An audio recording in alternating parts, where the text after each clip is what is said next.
Before we start today's episode, I would like to quickly read you our podcast disclaimer. The content in this podcast is for general reference and educational purposes only. It is not meant to be complete or exhaustive or to be applicable to any specific individual's medical condition. No information provided in this podcast constitutes medical advice and is not an attempt to practice medicine or to provide specific medical advice, diagnosis, or treatment. This podcast does not create a physician-patient relationship and is not a substitute for professional medical advice, diagnosis, or treatment. Please do not rely on this podcast for emergency medical treatment. Remember that everyone is different, so make sure you consult your own healthcare professional before seeking any new treatment and before you alter, suspend, or initiate a new change in your routine. Welcome to The Starting Gate. We're your hosts, Dr. Kitty Dotson and Dr. Sarah Sheets, two internal medicine doctors who spent years practicing traditional primary care. Over time, we realized something was missing from modern healthcare. A real understanding of how everyday lifestyle choices impact overall health. We'll help you cut through the noise of the countless health influencers and their conflicting opinions, because no matter who you follow, the basics of lifestyle medicine are at the heart of it all. Welcome back to The Starting Gate. We're your hosts, Dr. Kitty Dotson and Dr. Sarah Sheets. We're still in our menopause series today, but I really think that today's episode will be helpful to anyone and everyone. We are going to talk about something that we learned very little about in our medical training, and that is sexual health. Let's talk about sex, baby. It's particularly important in this time because so many women going through perimenopause and menopause are experiencing changes in their hormones, and that can lead to a lot of things, changes in body image, changes in desire, and changes in intimacy, which can really feel isolating. And so we want you to know that these shifts do not mean that this is the end of a fulfilling sex life, and we're going to really get into some more questions today. What is sexual agency? We want to talk about how you can deal with any concerns around body image or self-consciousness that may be coming up during intimacy. We want to talk about what someone can do if their libido is down or if they just can't get their mind off their to-do list while having sex. And then we want to talk about how to navigate the vaginal changes that may occur during menopause and the impact that can have on sexual health. And you are lucky because Kitty and I are not experts on this at all. So we called in an expert, and we have Dr. Juliana Hauser, a sex therapist, coach, educator, and expert in helping women reclaim their sexual agency and rediscover pleasure and connection at any stage of life. She is a part of the menopause movement nationally. She's had the pleasure of being at some of the biggest conferences out there and speaking with people like Mary Claire Haver and Kelly Casperson. And so we are so fortunate to have her on our show today. And she also was a part of the Unmuted conference a couple weeks ago and did an amazing job there. We're just pleased to have her here today and also have her talk about her new book, A New Position on Sex, A Guide to Greater Sexual Confidence, Pleasure, and Authenticity. Thank you so much for coming today. Let's talk about sex. I'm so excited to be here. Thank you for bringing up a topic that is often difficult for people to bring up. We learned from you in the conference already, but you talked about something called sexual agency. Can you talk a little bit more about what this actually means to someone? I want to start about how this came to fruition for me, how I started thinking about it. I was teaching at the College of William and Mary, and I wanted to focus on sexuality. And I started asking just stories, just having the students tell me stories. And at first I was like, wow, I can't believe they're telling me. Like I don't know if I would have. But I started noticing patterns. And at first the questions were just to those who identified as female. And I'd hear almost the exact same story. And then one woman would say, whatever, I'm over it and it's fine. And the other would feel horrible and would really interpret it something different. And I kept looking, I wonder what the difference is. Is it education? Is it background? Is it geography? What would make the difference of how a woman would interpret a very similar sexual encounter? And after lots of follow-up questions and asking all the wrong questions, I started hearing that it was really about choice and how they interpreted choice and how they approached choice in a sexual encounter. And I started hearing a lot of, it just happened to me, and not in the context of an assault, but just I didn't put forethought into it. It just, before I knew it, I was involved in this. And I didn't really know what I wanted until afterwards.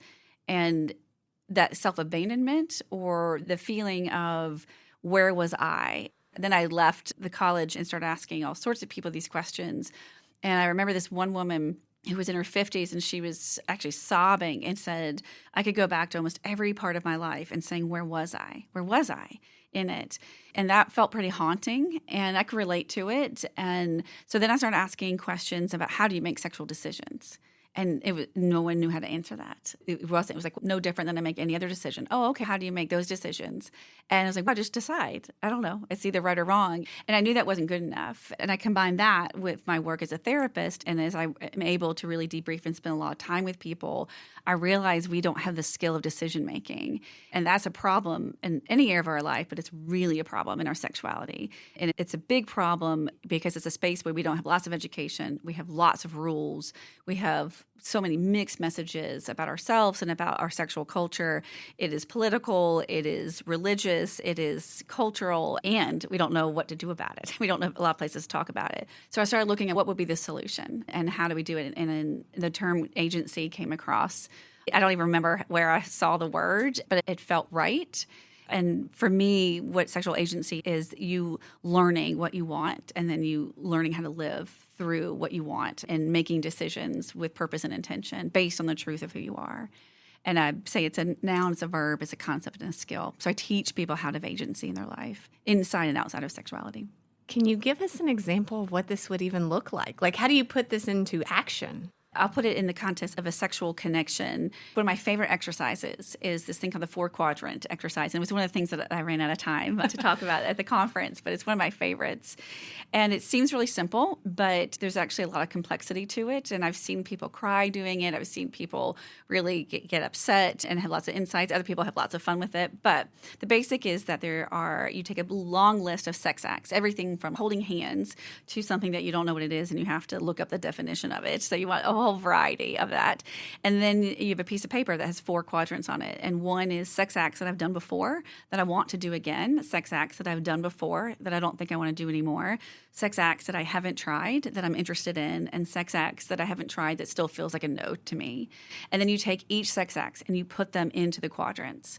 And you do this outside of a sexual context. So you do it while you are not tired and you're rested and you got your best self. You can show up for yourself in that decision making. And you know that it's set in sand. It's not set in cement. This is just a day. This is a yes and a no for me. And for some people, that's the first time they've ever thought, I don't know if I want to do this. And when you're not pressured or you're not like under the influence of alcohol or any influence by somebody else, you can really think to myself, is this a yes for me? Is this a yum for me? Or is this a no? And most of us have never done that outside of a sexual act. Most decisions are made on the fly or through repetition, habit. And so I have everyone do it individually that I work with. And then if you're partnered, I love when partners do it together. And I have partners do it separately. And then I do lots of teaching of how to be a safe person to receive that, because all it takes is one person going like, you what? You want that? And you're shut down. And I'm not going vulnerable anymore after this. And all it takes is one person saying, oh, wow, all this time we could have been doing that. I had no idea you were interested, or I had no idea you didn't like it.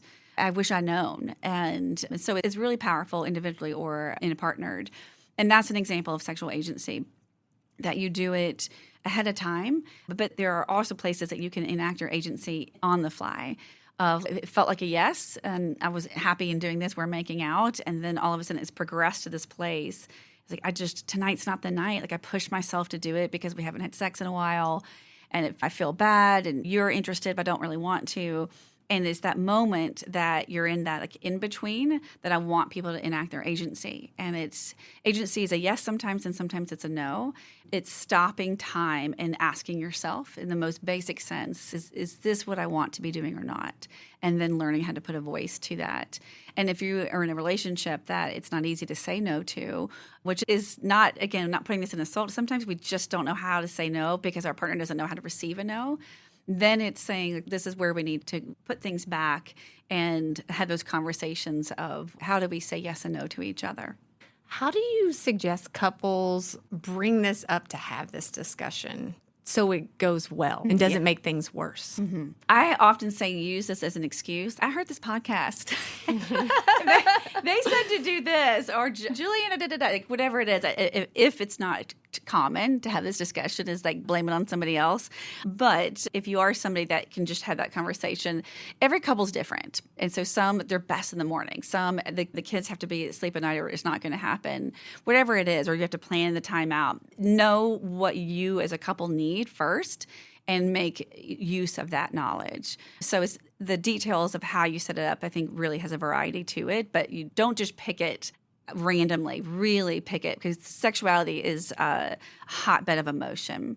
And usually people will revert back to defense mechanisms, especially if they even have a hint of criticism or a hint of difference, because it's like being pregnant. You can't really be half pregnant in this. In sexuality, there's some things that just there isn't a compromise for, and the no always wins. And so people can feel defensive if they don't feel like their needs are being met, because there's not really a way to compromise on that. So set yourself up in that way, and then you always want to lead with word team. And this is, again, only putting this in the concept of a relationship, but it's, I'm really excited about our sex life, or I'd really like us to have this discussion about our sex life. And when would be a good time for us to have that? But you want it to be positive. You want it to be like a we approach, team approach in that. And then you say the thing. So it can be like, hey, we haven't really done like an audit of our sexual life. And I've heard about this exercise. Let's try it and see. And I have a place on my website where I put the rules out too of like how to help each other. I can't guarantee it when you just read the rules if you're going to follow it, and you can't help your face sometimes. But just like a reminder of don't make faces if you're surprised, or watch your tone when your partner is risk-taking and saying something. And I like to have that rule of, or I call them guardrails, not rules, that if your partner says something that surprises you or you don't like, really look at it with curiosity instead of judgment and respond how you would want it. So think about if you were to have revealed this deep, dark fantasy of yours to your person, how would you want them to respond to you? And do that. And think of that all proactively, because it's usually the information that you didn't expect that you have the biggest reaction to, which is usually the most vulnerable, because you don't know about it because they've been scared to share it. So lead with that. And then I always end an exercise like this, like thinking, like, I'm so glad that we're prioritizing this. Like, it's important. This is important to us. And we'll figure this out. There is a solution here. We'll find something that works for both of us in this. Because a lot of people, especially by the time they come to me, they've lost a lot of hope that if they could have figured out the differences, they would have on their own. And so they're not really sure what's going to happen. But I think it's important, even if it's not a hard lift to your differences, that you really thank each other. There's a lot of choices to make in a day where you're going to spend your time talking. And when you and your partner can prioritize talking about sex in a constructive way, I think it's something to be grateful for. Are these the conversations people would expect to have if they went to see you for sex therapy? Because I would have to say, if someone asks me, hey, I want to see a sex therapist, what are we going to talk about? What does this look like? I don't know how to respond. And I think that's probably a question that many people have, and may be fearful to even be vulnerable and use someone like you as an expert, because they're so scared of what conversations might get brought up. I know, because sexuality is vulnerable, as I've said already, but it's also, I think we're afraid of people knowing parts of our sexuality. Most people have something that they don't want someone to know. And are they going to be forced to talk about it? What is someone's agenda? But the topics in which I speak about with people, it's a variety. If someone comes to me talking about anxiety, they may not realize that I'm eventually going to bring up sex and sexuality as a part of things. Or people come to me leading with sexuality issues, and we're going to talk about the other parts of life too, because I always look at everything holistically. So even though my title may have that disclaimer to it, it's not all that I do, but it's also always something that I do. So I always at both and. So what are you going to talk to a sex therapist about? Or what are the ranges of topics that you could do? The most obvious is people who aren't happy with their sexual life, that they aren't having sex the amount or the kind they both want to be having. And that's a pretty common one. A mismatch of libido is pretty common. But I have a lot of people that come to me separately and come alone and say, I don't feel the same way that I did. And that is for both genders. And I would say most of my practice is predominantly female, but I would maybe 30% is male. And then I have a percentage that work with that are couples that are of both genders. And sometimes this, I don't love this word, but sexual performance, like how you're functioning sexually is often a topic. There's pain. If things aren't working the same way, if they're having a hard time with an erection, that will be it. But most people wait way too long to come. And I've had people give sessions with me as a wedding gift.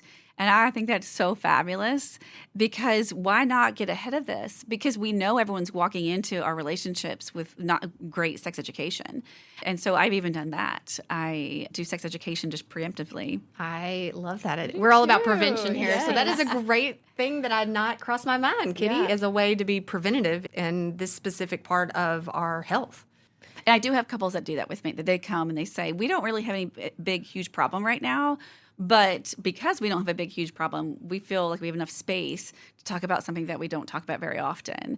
And people will say, what don't we know? Or what should we be trying? Or what could we be doing differently? Or what products are there? I've had people hire me. I had one couple hire me to they said solely they wanted me to decide on a topic they had an argument about. And it was, is self-pleasure cheating? And they said, we want you to say your opinion and answer on this. And it was, I've never done it before, and I haven't done it since. But Now I'm curious what it was.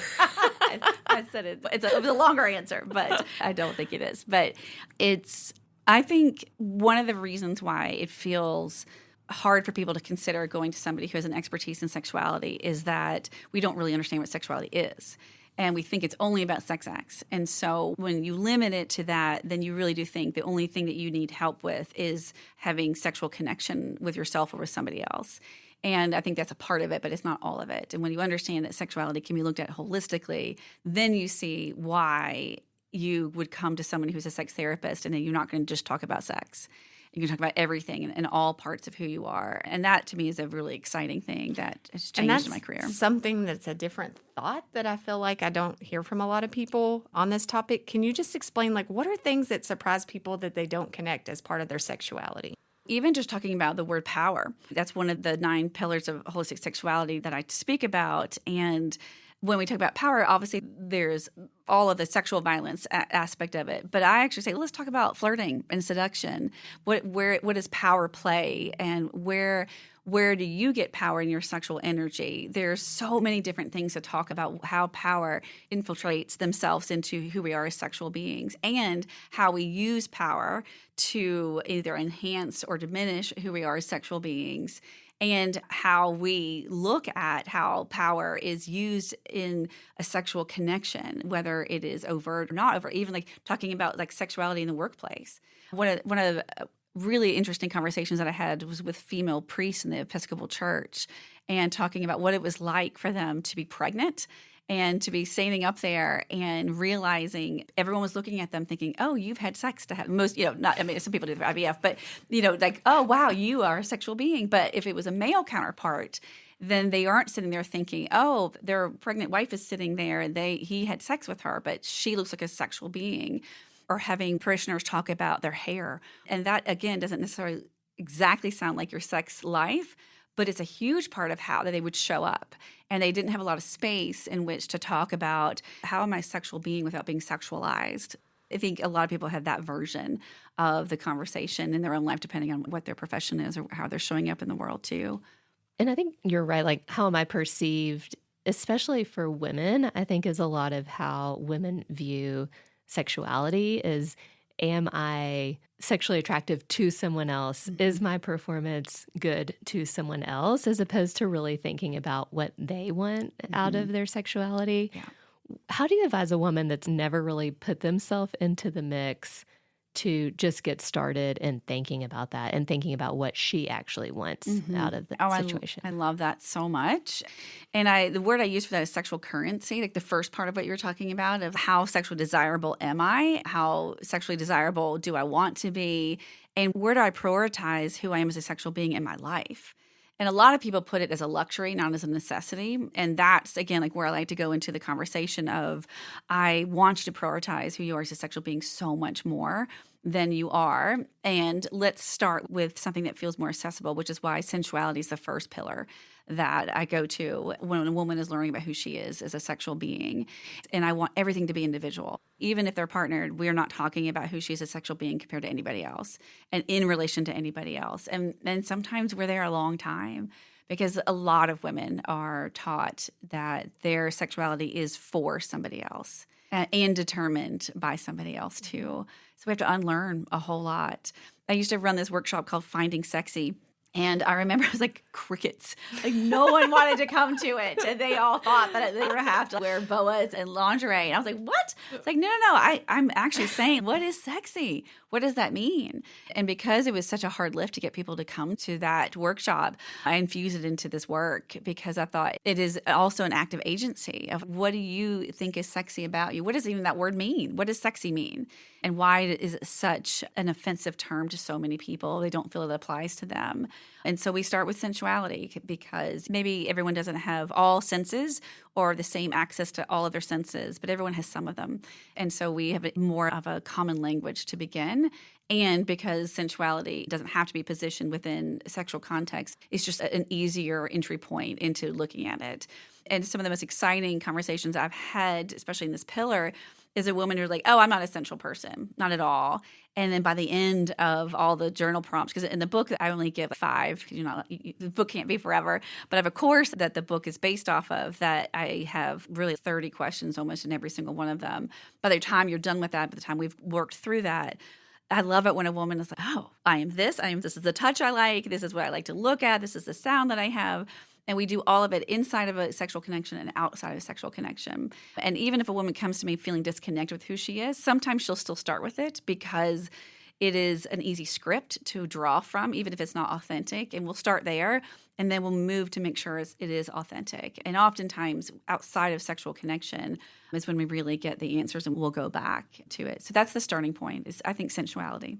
And for someone, especially in perimenopause and menopause, whose, let's say, body has changed. Maybe they've had kids. They're feeling like their body just doesn't look like the picture they had of themselves, which was a more sensual sexual being. Yeah. What advice do you give to women to try to be able to reframe that and not be so self-critical? I love this question, and it's really common, and I'll say it's for men too, that I would say probably the conversations I have with those who identify as male are more heart-wrenching, actually, because men have such little space to even talk about their bodies. But in going back to speaking about women, I have this course that I wanted to change. I don't love the word body image, and I couldn't figure out what I wanted to use instead of that. And so I started looking at this research. And I found this one research that said that body compassion was actually more effective in changing how body composition or like weight loss or weight change than any other psychology about their body. I thought that was really interesting. So I started talking about it and asking my clients and working with the concept of body compassion. And it's really interesting how potent it is to name what your body has been through and be able to honor that, to grieve it, to honor it in deeper sense. And that can mean like being angry. A lot of women will say too that they feel like their body's betrayed them. And so they don't feel close with their body, or they don't feel like their body has supported them. And so how do you have compassion for something that you feel betrayed by? And so we work through that complexity as well.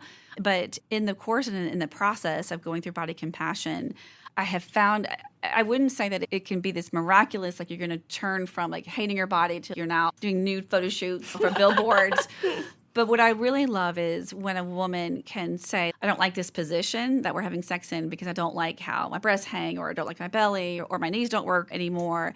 To either, for some women, it's like they just stop caring and they're fine, or others, it's like, it's okay to not like that. And that's really interesting too when I say to a woman, you don't have to do that position.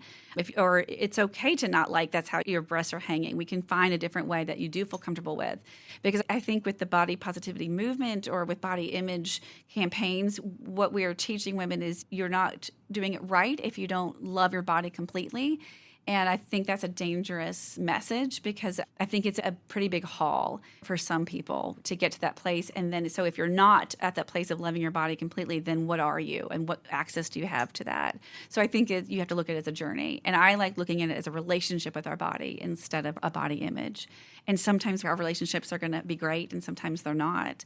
And if we honor that and normalize that there's going to be ups and downs, and I think it makes it feel more accessible for change, and that you can get to a place that you may not like this part at this point in your life, but that may change later, especially if you have compassion for it. I've just know some really powerful stories of people who've gained compassion, and that changes a whole lot for them. That was powerful. It was. I have not heard of that phrase, and I love it. So thank you for introducing that.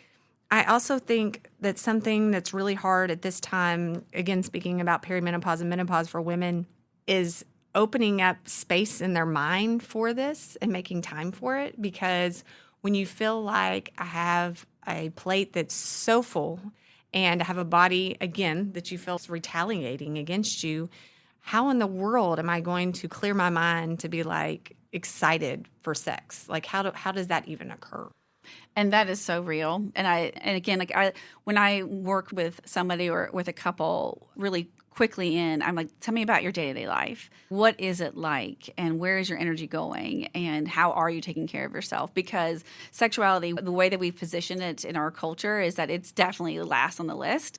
There's a window where it's fun or cute, like when you're a teenager or a young adult, because the way people describe it is that your hormones are really promoting that, but then it's not promoted. It's not as cool. It's not as cute. I think also we have made sex something that it's okay to talk about if you're single.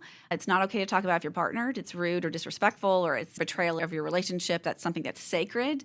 So then we stop losing modeling and we stop sharing information when people become partnered, which then we've become more and more isolated in that too. So we talk about that, like how much are you talking about it in your life? How much are you consuming in private? So looking at energy, looking at how you're taking care of yourself, we're looking at how you are positioning sex in your life as a priority, and do an audit about what's getting in the way of that. And then after we've done that, I'll say, okay, so what is the purpose of sex? What is the purpose of it?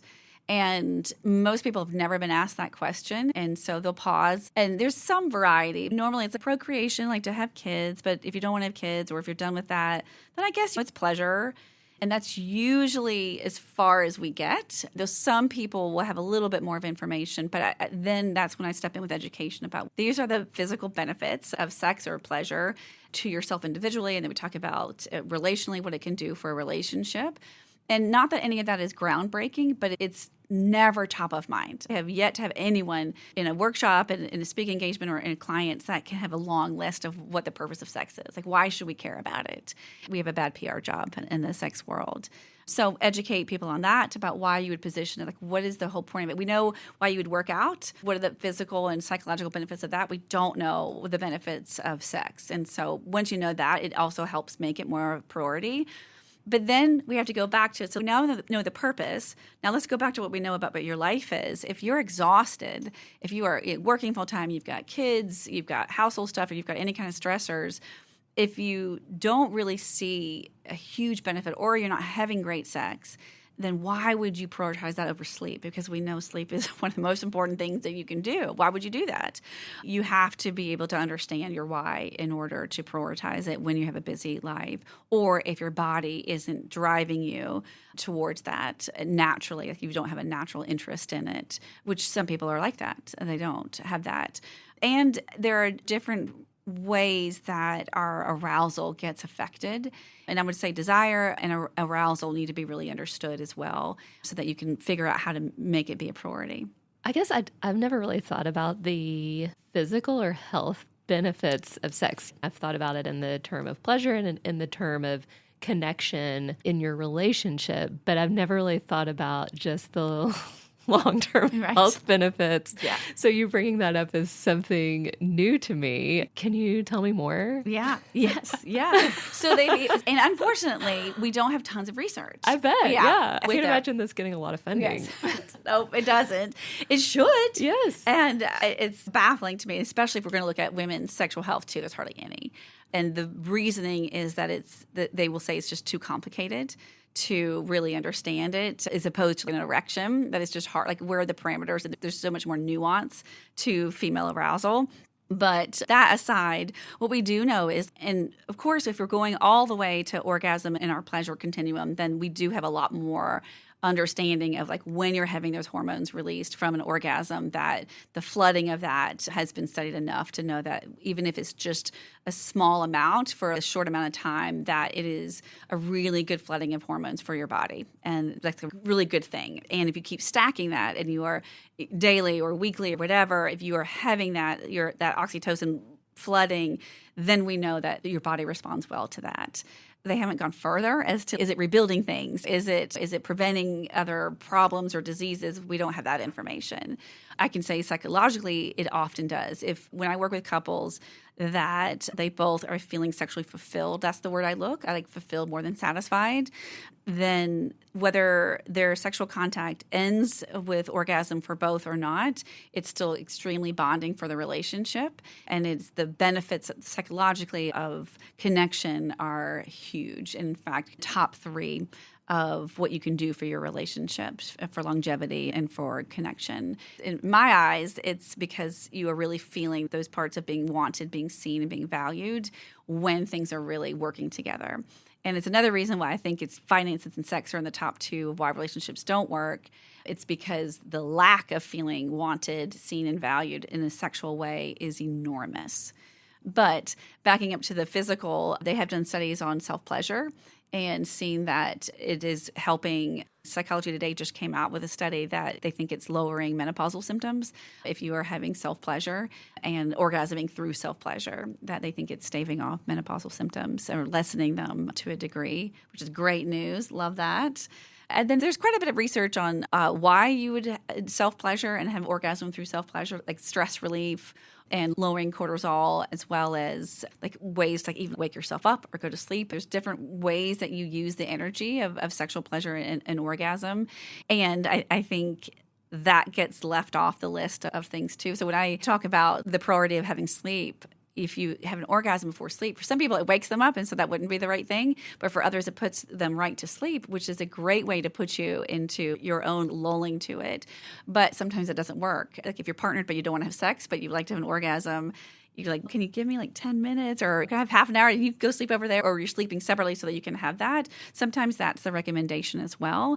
It's really just finding how your body is responding to pleasure and orgasm and how you stack that individually, and if you're in your relationship, that I think you realize the health benefits from it. Yeah, that's a great new way of thinking about it. And you brought up potential benefits in menopause. I think one thing, just Sarah and I were both primary care doctors for a number of years, and it's really a very unique position to be in, similar to yours, in that you get to know a whole lot of people on a very intimate level.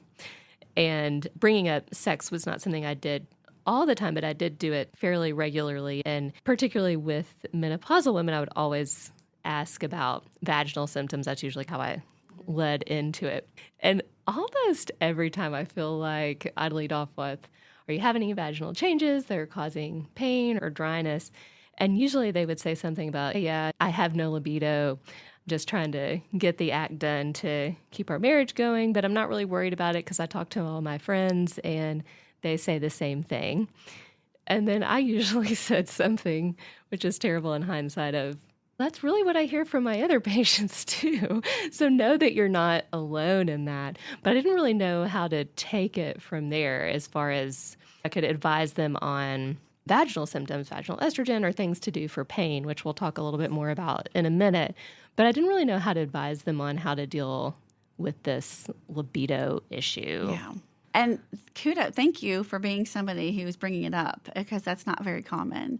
They've done some studies that show that a doctor needs to bring it up 3 times in order for a patient to actually be willing to say the truthful answer to it. So it's great that you've set that up, that someone would even just say it the first time that you say it. But even still, I'll have clients that will tell me that they'll be asked by their doctor and they won't tell them the truth. They won't say, they're like, oh, everything's fine, or it doesn't matter to me. And it's like, why are you bringing it up? But then they'll say to me, oh, I really wish this. And we still have such a hurdle of figuring that out. And a lot of times what I'll hear is they don't want to say it because they don't feel like there is a solution, or there isn't a solution that's going to happen in enough time that you have a doctor's appointment as well. So it's complicated. I get it, but I'm glad you're bringing it up because we have to keep saying it. So about libido, so I use the word desire. I don't say masturbation. I say pleasure. It's just those wording feel like it's a new way of associating with it because we often have kind of a negative libido and masturbation in our growing up years. And it's very similar to the word body image. I really do a lot of work and groundwork to say that there's no low or high libido. It is just our relationship to our desire. And I always start the discussions outside of it. So what makes you feel sparky is a word I'll use if someone isn't really comfortable in talking about sexuality stuff. But how do you feel vibrant? Where in your life do you feel vibrant? Where in your life do you feel alive? And it invariably, if someone is not happy with their relationship with desire, it's a hard answer for them to say. Or it'll be, oh, my kids, or it'll be positioned outside of themselves. And when I say, no, but where do you feel vital? What about you do you feel good about? That is a really hard thing, especially for women to get to because we are so positioned to have roles instead of who we are. So once we get through that, and a lot of women are like, I just want to figure out either how not to have sex and have my relationship still be okay, or help me want to have sex again. I don't want to go through all this like psychological babble stuff. And unfortunately, there's really no shortcut to figuring out a new relationship with your desire. And it's one of the first things I say when people come to me for that, either if they come alone or in a couple, is that there are some products, there are some things that you can do for sure that make a difference depending on what your issue is. But I have yet to have a client, and I've been doing this over 20 years, that they only had one thing that was impeding their relationship with desire. It's usually a spider web of things. And I have a whole thing that we do, again, like an audit just on what's impeding your relationship with your desire. And some of that is cultural, but also some of it is lifestyle stuff. A lot of it is lifestyle and physical are where a lot of it resides. And clearing that up makes a really big difference too.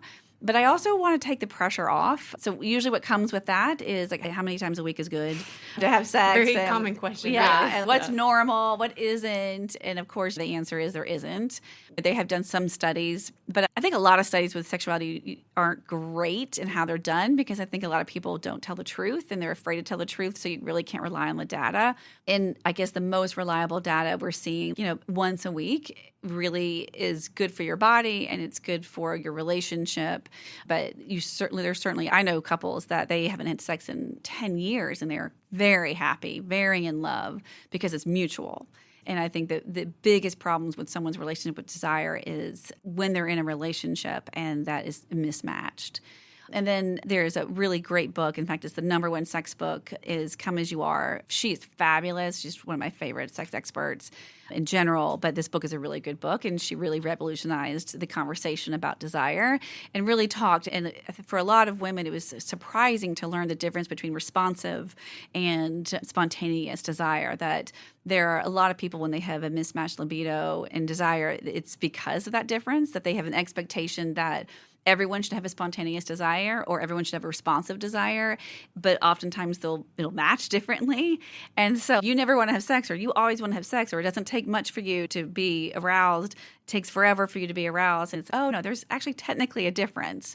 And if you work with that, then that's great. And the stereotype is that women are responsive desire and men are spontaneous. And that's not the case. There is certainly a tendency towards one than the other, but there are lots of women who have spontaneous desire and lots of men who have responsive desire. And they are the ones that feel lots of shame because they feel like they're outside of the norm. They're not, though. And as Kitty brought up, what are some of the things that you recommend for women in this stage of life that are dealing with some of that vaginal dryness and just have that physical component? They may have the desire, but they physically are struggling with it at this time. Like having pain? Yes. Yeah. Some of it depends on how long it's been happening, and women wait too long to come in for help. Again, everything we've already talked about a lot. So some of it is we have to unwind the fear of having pain during sex too. But I wouldn't say it's the best problem to have, but it's the best in that there are a lot of more solutions that have the potential of being quicker in responding to it. But a lot of times when women come to me, it's been a long time. And so that is a hard aspect of it for them and for their partner. But so you want to know, is the pain coming from like micro tears? Is it thinning the vaginal wall and the tissue? Is it lack of lubrication? Is it the wrong lubrication? Is it positioning? And you can pretty quickly figure out what is causing it. There are some that are a little bit more difficult, and that's where, to me, pelvic floor therapists come in, are just absolutely incredible. And at the conference I talked about, I worship them. They do so much good. And it still surprises me how few people know that the profession exists and don't know how to find one. The wait lists are often very long, but I love pelvic floor therapists. In fact, when someone comes in and is talking about any kind of pain, I want them to go there first. And then I love doing it, like the three of us, a triad together. And so I talk to the pelvic floor therapist, I talk to the client, and that's just a beautiful way of doing the talking part and then doing the physical aspect of it too. And sometimes it's the way your hormones have changed or any kind of trauma, that there is a tightening that happens that you have to figure out and work yourself through. And there's products like dilators that can make a really big difference with that too. Even though you can buy them on your own, I really don't encourage anyone to do it. You really want to work with a professional with that too. Then there's the kind of leap through a pelvic floor therapist, is that there are lots of different professions that can make a really big difference, especially with pain, but also with any kind of thing that you feel the way that you are functioning sexually isn't how you want it to. And there's sex coaches, there's sex therapists like myself, there's sex surrogates. There are a lot more professions that can, where talk therapy has to end ethically, where they can get in differently. And I wish that was less stigmatized as well. I work with a sex surrogate group, and they do miracles, absolute miracles, but it's so stigmatized that it's not a lot of people say yes when I suggest it. But those who do, it changes their life.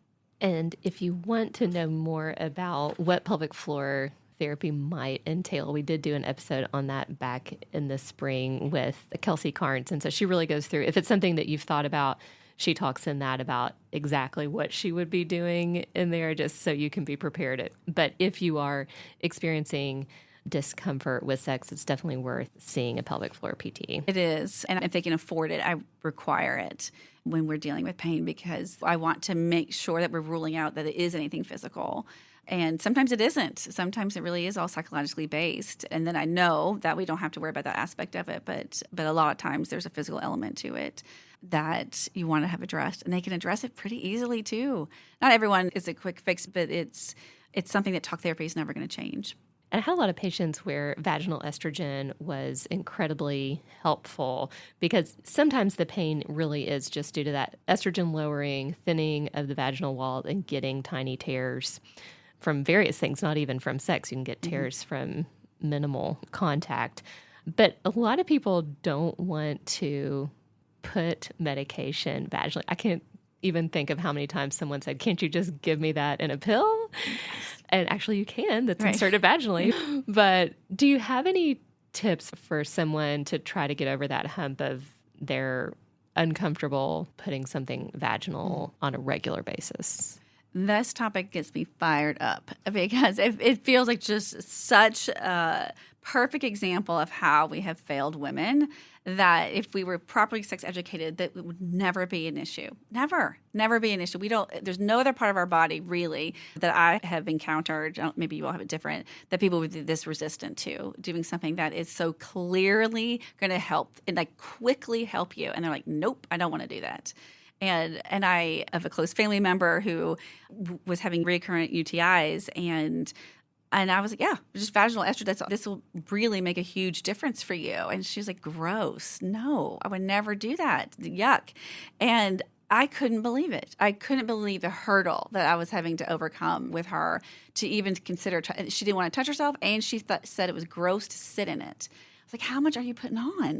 Like, it's supposed to be at the teeny little pieces. Right. And that was something that she misunderstood too, that she thought she had just like cake it on like zinc oxide. So how do you get through that?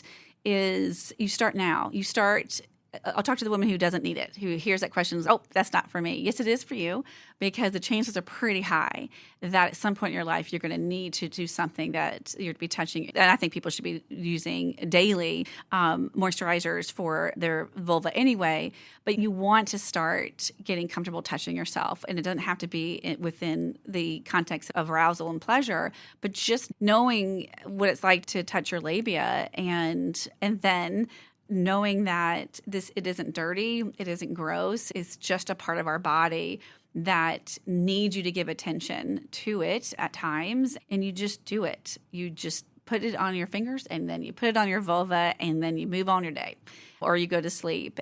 What I wish was that we were doing this at a much younger age. I wish we were teaching. See, we start marketing for young teenagers to be using skincare on their face for acne, and I wish that we were able to, at a younger age, to say, and also your vulva health. It's super important. It's face and vulva. That's where we need to put a lot of our attention, and you need to be educated, and you need to be practiced, and you need to normalize it. And you need to be doing this now as a preventative measure, but also as something that when we know that in nursing homes that so many women are dying from sepsis, from UTIs, I'm convinced it's because that generation in particular, that there are nursing homes now that you were not talking about sex. You certainly wouldn't talk about vulvas and labias, and you were not going to talk about putting creams on there. And I don't think it's the only reason why it's happening there, but I think it's a huge reason why it is. And so I hope that those who are teenagers now, that stat's going to be very different when they're in nursing homes. And I'm going to confirm that it makes a large difference. Huge difference. When women use Yes. vaginal estrogen, the decrease in their UTI symptoms is crazy different. And that is something that I feel like women don't even know or even bring it up to their doctors that they're having it, because so many times people don't even go to their primary care when they have a UTI. They'll see an urgent treatment center or whatnot, and they start adding up, and they could really be improving their overall health by this simple measure. It's not as simple for some people, and I want people to feel okay with it being a hurdle for them. And so a lot of people are like, oh, there's a hurdle, I don't want to do that. They're like, I'm just not even going to deal with the hurdle, so I just won't do it. So give me the pill, give me the other thing.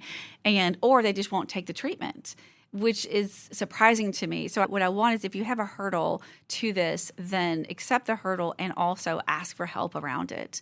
And ask for those, like, how do I get more comfortable with it? Or ask your friends to do it. I know, like, my mom was talking about it in her bridge group, and she just brought it up. And at first there was like, why are we talking about this? What is Juliana doing to you? And then it was just everyone started talking about it and normalizing it. And I know there were several women in that group that were having recurrent UTIs, and they specifically went to the doctor and said, okay, just what am I supposed to do here? I don't want to do this, but that's what they said, because they're not on social media the same way. They're not getting exposed to it the same way too. And so no matter what age it is, I think sharing information is finding out what your own hurdle is and figuring out how to overcome that, or getting resourced so that you can overcome it. But I also think it's sharing. Women are so great at being connectors. We need to be connecting women to information. So when you get the pelvic floor therapist in town, that's awesome. Share it proactively. And if you find out that vaginal estrogen is the way to go, talk about it. Let everyone make their own informed decision on what's right for their body, but share that information. You'd be surprised how people don't even, that's the biggest hurdle, is not having access to it. That's great advice. You have told us so much. I would love to hear just one message that you wanted women to hear. They're listening to this show, and most of them are attracted to the show. They're in that perimenopause and menopause stage of life. What is that big takeaway that you would want them to hear? Your superpower is sexual agency. So learning your terms and learning how to live them will be what changes so much for you. And if you learn that inside of your sexual life, then it really can change who you are. It can change how you feel about yourself, your relationships. And it is a much deeper concept than just having sex. So when I work with women and they're learning about sexual agency, people start saying, you just seem different. And like, you just have a different pep in your step. And it's not because they're having more sex. It's because if they are sexually active, it's the kind of sex they want to be having for maybe the first time. And outside of sexual connection, agency in and of itself is something that reinforces self-trust and instinct.